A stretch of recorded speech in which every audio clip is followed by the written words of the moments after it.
Intervention en urgence sur cette soufflerie. Alors, il va falloir changer les roulements de ce ventilateur.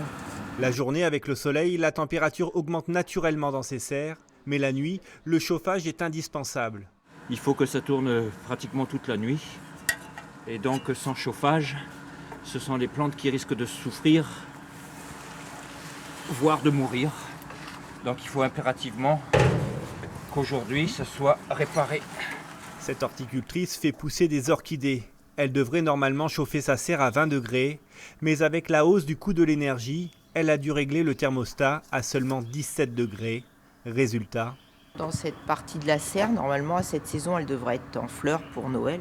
Là, par exemple, vous voyez, la tige est en tout début, alors qu'elle devrait être au stade de floraison, quoi. Déjà, l'augmentation du prix du gaz en gardant à 17, c'est à peu près de 10 000 euros sur l'année. Mais si on chauffait à 20 au lieu de 17, ça serait plutôt 30 000 euros, je pense, l'augmentation de chauffage. pour remplir ses cuves, elle paie 1 200 euros de plus que l'an passé et la facture risque d'augmenter. Quelquefois, on les remplit tous les 10 jours, aux périodes où il fait vraiment froid, là. Parfois, ouais, tous les 10 jours, on est obligé de faire le plein. Face à cette flambée, la Chambre d'agriculture réclame le plafonnement des prix.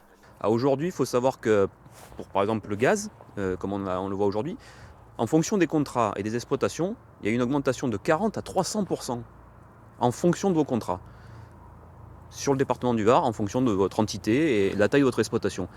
C'est plus viable, on ne peut plus travailler comme ça. Le prix des orchidées, lui, n'a pas bougé. Les fêtes de fin d'année représentent 15% du chiffre d'affaires de cette exploitation.